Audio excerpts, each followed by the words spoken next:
Sometimes the hardest conversations are the most important conversations. Today we'll be talking addiction, recovery, and mental health, and why it's important now more than ever for us to take care of ourselves. This is episode 15, and today's theme is self-care, and I've brought along guest Jonathan Westfall of ROCovery Fitness here in Rochester, New York, to speak with us. And also, I'm bringing to you the music of Thurlow. Boys, are you ready to rock out? Oh, yeah. Oh, yeah. Take it away.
Amazing job. My good friends, Thurlow. Guys, how are you? So great to see you.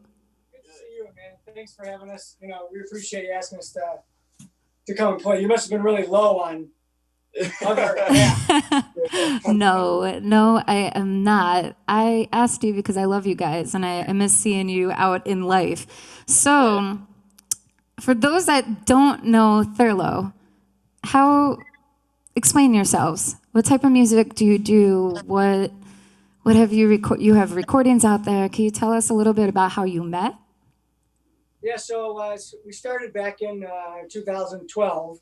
I moved back from Portland, Oregon, and my buddy Nick, who used to be the old drummer, moved back from Utah, and my grandma's house is on Thurlow Avenue in Irondequoit. So we started jamming there, just Nick and I, for about a good like 2.5 years. It was just him and I, and I'm not a great singer, so I was not even going to attempt to try. So it was just kind of coming to Nick with a couple ideas and with just drums and guitar. You know, the only advice I gave him was I said, just don't stop playing. We'll just work through all these songs, just keep jamming. And then through that, then you go back and listen, and then you kind of can pick apart parts that you like, you know. And then I met Evan through a mutual friend we had. And it was love at first sight. Yeah, they really kind of kicked off the whole thing. It really was. And then we met Seth, our drummer, through our now keyboard player, Matt. Now Matt's in the band, plays keyboard. I mean, Jeff's the bass player. I've known Jeff since 3rd grade. So it's kind of just, it's... Lots of history as friends, you know, above music, which is pretty beautiful, actually. I mean, I've seen you guys in so many different forms. We've known each other over the years. Great, I'm so grateful for it. And yeah, so let's talk about today's theme is self-care. And a little bit later on, we're going to be talking about recovery and addiction. And, you know, I think I know you guys, just like myself, as musicians, we're no strangers to the bar scene, to places that are promoting alcohol or even encouraging us to promote alcohol. You know, that's where they're making their bread, right? So in an environment, when you're faced in an environment like that all the time, do you feel that the temptation's stronger to kind of keep up with your atmosphere, to be maybe drinking a little bit more or using other things? Like, truthfully, what has your experience been like? I know for me that in the past that was something. It was like, you know, it was like the norm. Obviously, you wanted to fit in, right? You wanted to, you know, just do what everybody else was doing, that kind of thing. But like now, going through, I mean, I've got a history, I've got a past, and all that stuff. And there's plenty of time to talk about that, but another time. But for now, the reason that we go into bars and we play music specifically is to play music. I choose not to drink. I just choose to, you know, attend those venues because it gives me an opportunity to share something that I love so much. So, you know, obviously the temptation's there sometimes, but if keeping it simple, which I'm sure that Jonathan will talk a little bit about that later on, but keeping it simple is one of the most important things. You know, overcomplicating things makes things way more complicated. It's kind of sounds stupid, but still, it's like, you know, when you go to a bar and you're playing music, for me specifically, I'm there to play music. That's it. You know, anybody that offers me a drink, I just simply say no, thank you. You know, so yeah. Do you find it easier to say no, thank you now that you've had an experience under your belt, that we're a little bit older, or, you know, your life experiences teach you so much about yourself? Whereas, you know, at a certain point, I know in my life, you know, like at a certain point, it's like, I'll never turn anything down. Hey, you know, like, yeah, I'll do a shot with you. Yeah, I'll drink this. And then, you know, it's not long after that, you know, you're half in the bag and you're playing like garbage, you know? So like, I don't know. I mean, do you feel like your perspective has changed a little bit and it's just easier to turn those temptations down? Yeah. And like you said, you know, I've been there, done that. You know, I've played on stage Trying to play the saxophone while really intoxicated is it's a feat. It's really difficult. Playing any instrument really while you're extremely intoxicated, and like in the moment, you don't think that people are looking at you going, "Wow, that guy is slammed," but in your own head, you're like, "Man, I sound amazing." So I've been there definitely before. So I think that that's one of those things, life experience. It's taught me that I'm just better off without drinking alcohol in totality. 100%. It's not something that I need to put into my life because I've seen where it's brought me. So obviously, life experience has taught me that that I can't do that safely. I know I can't. So I choose not to do it. And somehow, some way, shape, or form, my life has slowly but surely started to get better and better. And this opportunity, like today, like being able to do this, I'm so blessed to be able to stand by like one of my best friends and play music and share it, but also talk about the severity of that growth in our lives, like mental health, alcohol, drugs, all of that stuff. Like people need to be more open and honest about where they've been or what they're dealing with, that kind of thing, because asking for help is one of the most important things as well. Like it was really hard for me to ask for help, and laying my pride aside and saying I can't do this on my own. Like that's truly what got me here, is realizing that I had an issue in the past and I needed to correct it. If I wanted to do music ever again or continue doing it, I needed to fix some things in my life. So growth. Growth is everything, and the one thing that really stands out to me when I think about the two of you is just how passionate you are, about, it's so apparent on stage seeing you both play together. You guys know literally every move you're going to make. And for a jam band, you guys kind of have a little touch of jam band in you, and I think you describe yourself somewhat like that as well. Like, how do you describe your music when people ask? Yeah, it's kind of like I feel like it's like experimental instrumental music or something.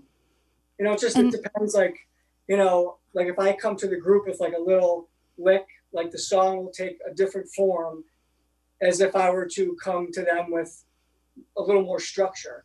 But like once we all get together, then we're all off in our own, doing our own thing, but we all listen. But you're still locked in. You're still locked in no matter if you're in your own worlds. And I love that. That's like my favorite part of watching you guys perform. And it's hard to see through a live stream, but if you're there in person and experiencing it, I always feel like it's an experience when I watch you. So you recorded an album. You have some stuff released. Can you tell us about it? Yeah, so we got the first album we recorded a few years ago. It's called Music from My Memories. And it was just like kind of a collaboration of stuff that kind of like me and Nick wrote, and then 4 or 5 newer songs that we came up with together as a group. But then we also have right now probably 8 to 10 other songs that aren't recorded that we're looking to put out this year as well.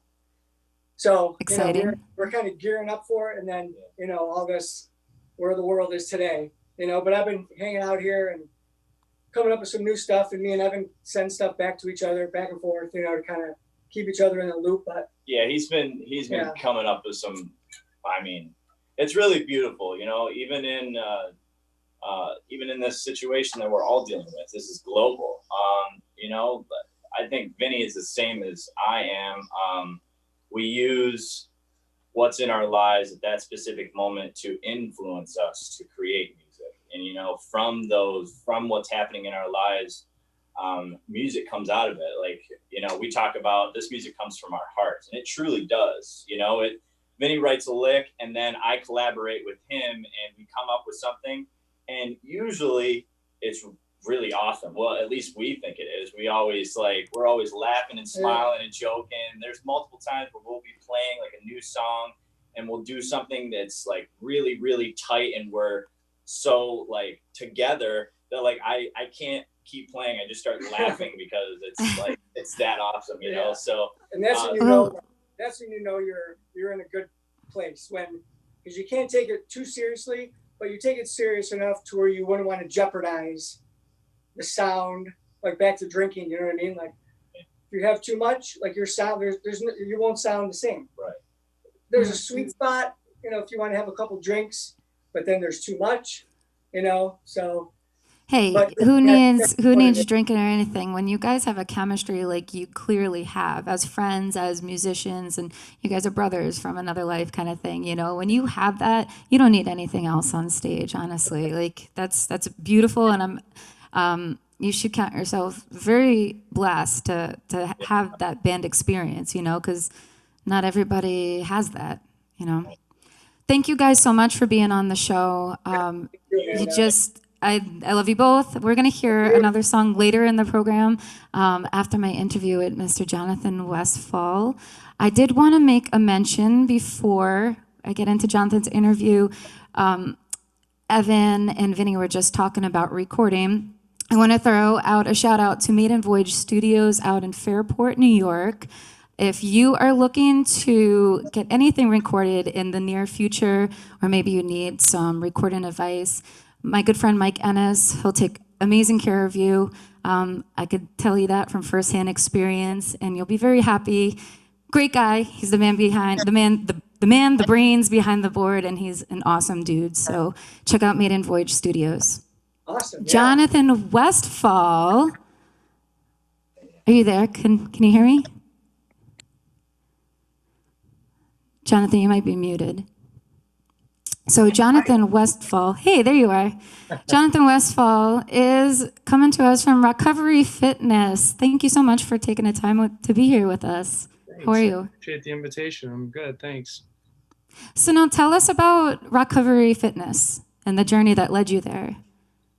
Yeah, first of all, I want to thank Evan for sharing a little bit of his story. He actually gave me the chills listening to it. I always love hearing people share their personal experiences, and that was just really great to hear him share, you know, sort of what his pathway has been a little bit without getting into it too much. So I want to thank him for doing that. I think a lot of times our stories have power beyond what we even realize, right? Like we affect other people in other ways that we don't even realize. So, I'm sure that what he just shared had an effect on somebody who's going to see this. So that's pretty amazing. And that's basically what ROCovery Fitness is founded on. So we're a supportive, peer-led community of physically active individuals brought together by sober living and committed to creating an environment of healing and recovery, basically. From drug and alcohol addiction. We have a sense of passion and service to give back to the community and are driven to make a difference to help combat current societal trends. If it sounds like I'm reading sometimes, I am. I have a tendency to forget to say certain things. So you'll definitely be able to tell when I'm reading and when I'm ad-libbing. I'll be more animated when I'm ad-libbing, but we're creating or recreating connections that have been lost through the destructive paths of addiction to alcohol and other drugs in our lives. The organization was founded in February of 2015 by our co-founders who were sitting there the coldest day in February 2015, coldest day of the year in early recovery, and decided they needed to get out and do something. They were going through cabin fever. Can anyone relate to that? Decided they needed just a little bit. Decided they needed to get out and do something, or they were going to, experience a relapse. They were going to return to use. So they decided to go for a hike, as cold as it was, posted it on social media, on Facebook, and had about 12 people show up for it, on a sub-zero degree day. And of those 12 people, I think maybe it was 14 people, I don't know, but the vast majority, say 90% of the folks were in recovery. So, they said, this really is something that people want to do. So let's do it again next week. And everyone agreed and wanted to do it next week. And that's kind of how it started. Now we have more than 4,000, we've touched more than 4,000 unique members. And we have additional chapters starting in Dansville, a Southern Tier chapter, in Watertown, New York. So we're starting a statewide expansion. I love it. That's exciting. So 48 hours of sobriety is all it's required, and all of our programming is free. Free membership. You can partake in any one of our classes, group exercise classes. I teach a boxing class Monday nights when the center's open, when we reopen. any of our outdoor hikes. We go to the Adirondacks once a quarter to go camp and hike. In all of those programs, all of that participation is absolutely free or donation based, depending on if there's a cost to the organization involved. And then if you don't have that, because a lot of folks, that we engage with are in very early recovery and have lost their jobs and housing and things like that, we'll scholarship folks as well. So all of that, the only thing that's required is 48 hours of substance-free living, and that's really just more for safety for the individual and for the rest of the memberships. So John, you had brought up cabin fever and relapsing. Sure. And that's a big part of the reason why I wanted to do a show like this is because all I could think of is right now, like I know how I feel, internally going through. I mean, we're going through something that nobody's ever experienced before. Nobody knows how to handle this, and there's a lot of emotion tied to it and boredom, and for somebody that could be the right mix of turmoil, like that could really set somebody back or down, lead them down a dangerous path. Sure. Again, possibly, or for the first time. So I wanted to bring on somebody like you who is a peer consultant, somebody that feels this and knows and understands what it's like to be in that position, and to kind of help educate us for those who haven't had an addiction issue in the past, like how to coexist with the people around us. Can you tell us about, today's theme is self-care. So, what was the turning point in your life that made you realize that you needed to make those changes in order to better care for yourself? So the ultimate turning point this last time was having a couple of teenage kids who started to exhibit symptoms of having their own struggles with substances and having to deal with that, through my adult life and all the way back to when I was, just entering my teen years. I have, if I look back and look at the signs, I've struggled with addiction issues ever since I was an adolescent. So watching them go through it really became the turning point in my recovery. So, all through all the consequences that I dealt with in my adult life, the ruined relationships, the jobs, the legal complications, just you name it, no consequence was severe enough for me to get really serious about my recovery. It wasn't until that point in my life where I realized that I needed to be a better role model for what recovery looks like in order to help, if I ever wanted to help my own kids with it, what they were going through, I needed to find a better way. So that was really the point where I think it was definitely a God moment where, God said, okay, you want, I need to get your attention here. And he knew exactly where to hit me to get my attention. And that was pretty much it. And that was, a little over 3 years ago now. And up until this point, 6-9 months was really all I could manage, through the consequences that I had gone through in my own life. I'd manage 6-9 months of sobriety and then be right back out there again, for whatever reason. And we don't have enough time here to go through my whole story, but. Well, the one thing that you said to me over the phone when we were getting to know each other, like in the past week, that really stuck out to me was you were talking about labels and stigmatizing language and how, one of the things, even now, like the word addict, what that means. It's a word that you preferably not to be called, right? Because it's put in a negative label on something that's a part of your history and your story, right? That you've overcome and it's brought you to where you are today, but that's not what defines you. Right. You were saying I'm a graphic designer. I have, I'm a father. I'm all these other things. I'm not just an addict. Can you talk a little bit more about stigmatizing language and those words for people like myself to be more conscious and aware of? Yeah, sure. I think that, I feel a bit like a broken record at times with the number of times I talk to people about language and our stigmatizing language that we utilize. It's been very normalized. So it doesn't come from a judgment-based position, but just more of an educational position. And I give you tons of credit, Amanda. You were so open-minded and so accepting of hearing the feedback of saying, you know, maybe we don't use the word addict when we talk about people, because when it comes right down to it, I would say the vast majority of us have dealt with addiction issues of some kind, whether it's to, you know, whatever we're utilizing instead of coping with a hard situation, whether it's pornography, social media, relationships, drama, whatever it is. You know, we all have a tendency to try and use something to avoid dealing with hard situations, right? So the whole concept of addict and addiction is really more widespread than anyone even realizes or we're able to admit. So to label someone as an addict or a non-addict is a little misleading, and it has judgment associated with it, right? So and I've seen the word utilized in such a way that it definitely, so our words have power. It's a favorite thing that we like to say. Our language and our words have power behind them. The tongue is a small thing, but it has the ability to create a lot of damage. So a word will create a feeling, and a feeling inspires either action or inaction. And that action or inaction sometimes determines life or death for a person. And I've seen the word addict used in a very disparaging way to the point where it denies someone of health care that they deserve, right? So those words that we use that color our perception of a person. This is a person with an addiction. It's a person with a substance use disorder. It's a person who struggles with addiction. So using that person first language first identifies you as a person. I see you, I recognize you as a person.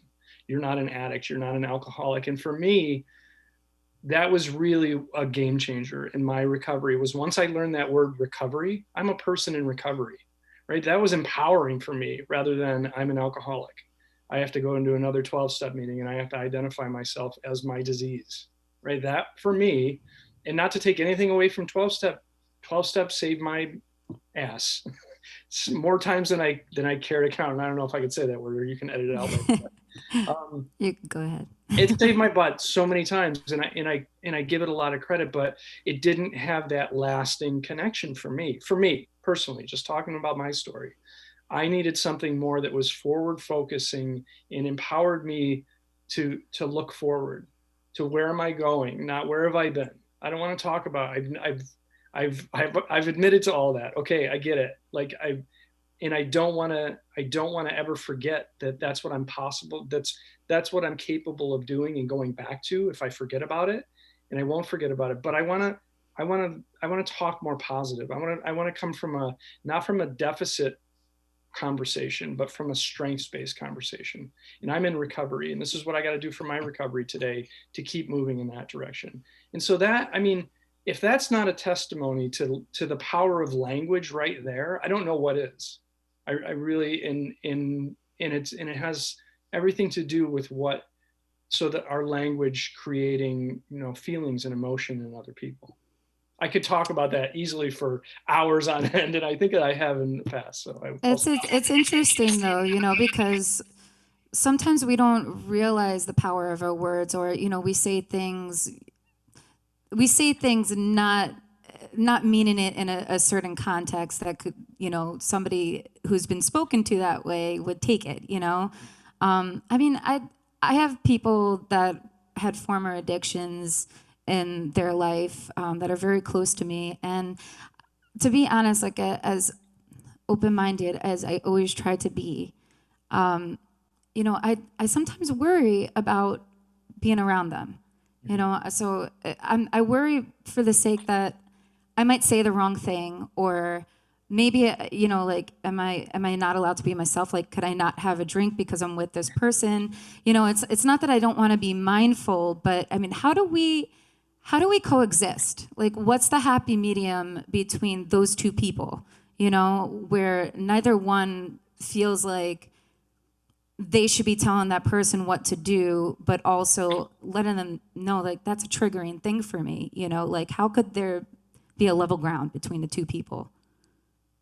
Yeah, I think that's because I can hear it now. I'm sure you've got a lot of viewers who are like, oh, great, now I got to watch what I'm saying about this, and I'm gonna like oversensitive to everybody. I know that's a thing that people complain about, but it's just being aware. I mean, you said you have several friends that have a past and have had struggles. So, if you're having a party, if you're having a Christmas party where there's going to be a lot of drinking, maybe, along with the invitation, you say, there's going to be alcohol there. If that makes you uncomfortable, maybe, you can decline my invitation. I won't be hurt. I understand, if you have trouble, if you don't have trouble. So everybody's going to be different.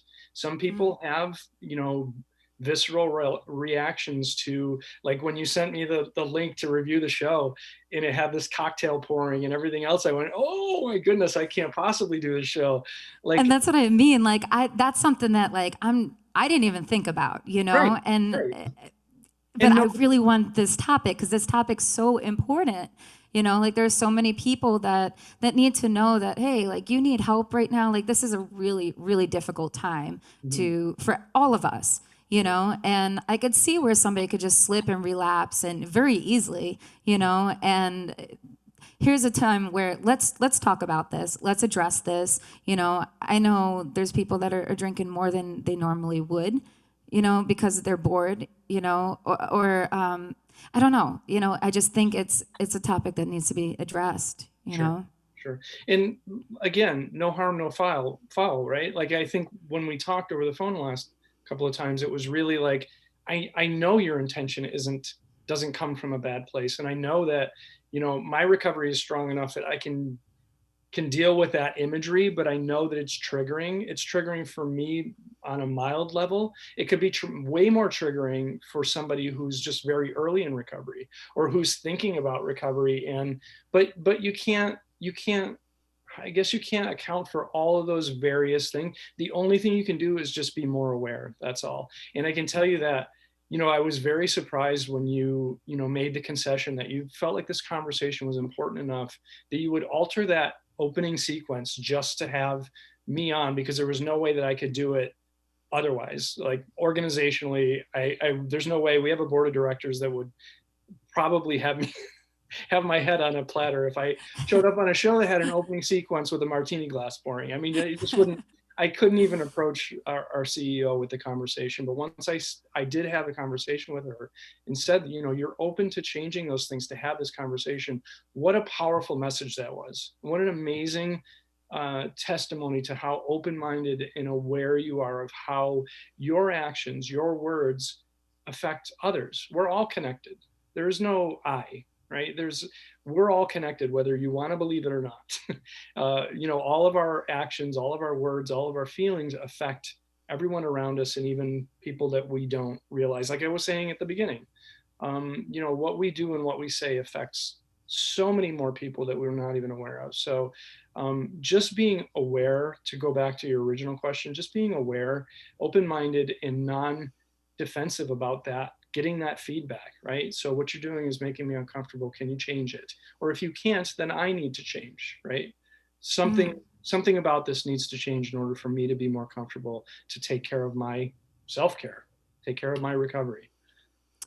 John, for those who might be struggling right now, that is thinking about maybe I need a little bit of help, how could they reach you and your program?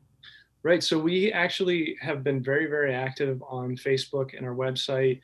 We're doing live feeds every day. We're doing, Zoom meetings. We post links to virtual aid, everything from AA to Dharma recovery to smart recovery, you name it, on our Facebook page. Live feeds every day throughout the entire day. And then we also have a warm line, which is sort of like a hotline, except it's not a crisis line. But if somebody's looking for any kind of recovery support at all, if they're, even playing with the idea of recovery and aren't quite there yet, they can call us.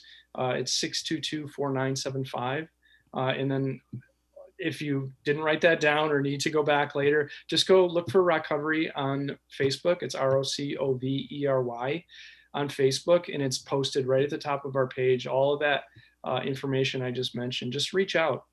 Just reach out. Even if you're thinking, hey, maybe this recovery thing sounds cool, just give us a call, and we've got folks that will be more than happy to talk to you. John, thank you so much for sharing you with our viewers. And if you need that help is there. So make sure you see this wonderful man if he could help you out. And before, I'm going to bring Thurlow back for a song. Before I do that, I did want to mention we set up a Patreon for this show, and we've received some subscribers over the past few days, and I'm so grateful for them. Today's show, I had mentioned earlier, is brought to you by Maiden Voyage Studios and also James Farley of Northwestern Mutual. He's a financial advisor, so if you're trying to figure out what to do with your money right now, I know it's hard times. If you are looking to pull out of investments or maybe invest down the line, James Farley is the man to see. And I'll be posting his link a little bit later under our groups as well if you'd like to connect with him. Thurlow, could you guys play us out one more song? You guys there? I think I lost Thurlow. We are here. Can you hear us? I can, but I don't see you. Oh, I got it. There it goes. All right, there they are. You guys rock out for us. One more. What do you got? This last song is called Simon. All right.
Thank you very much to Thurlow for your performance and bringing us music this afternoon. And bigger thank you to Jonathan Westfall of ROCovery Fitness. Make sure you check them both out on Facebook. And I would like to just leave you off with a few thoughts on self-care. Self-care was our theme today. And earlier I brought up the question, why is it important now more than ever to take care of ourselves? Every day you turn on the news, there's just negativity. You turn on social media, there's negativity. It's all floating around there. We're all feeling these things. And it's so easy to just to fall victim to that negativity and to that stress and that anxiety that all this brings. It's especially important in our current political climate. Although it's important to stay informed, it's also necessary to be mindful of how reading about these events affect us. In other words, we need to strike a balance between staying updated and taking time for our self-care so that these events don't overwhelm us. Fortunately, if you're looking to make time to practice self-care, you got it now. Do it. It could actually be easier than you think to incorporate in your schedule. In particular, by exercising, get enough sleep, practice mindfulness, and treat ourselves with the self-kindness that you would to others. We can work to improve our health and our well-being, and it's so important. It's important to remember that you, like all people, are worth taking care of. Make the time to care for yourself and to pay attention to your needs and what makes you feel happy. I wish you all a beautiful Wednesday. We'll be back here on Friday with our final show of the season. We're going to take a short pause and revamp our set and reorganize ourselves for a whole new set of shows. We do have a Patreon set up, so if you'd like to support that second season, please do so. Every little bit counts, and we have some really awesome tiers and promotions to offer you in return for your support. You all have a great day, and see you Wednesday. Thank you.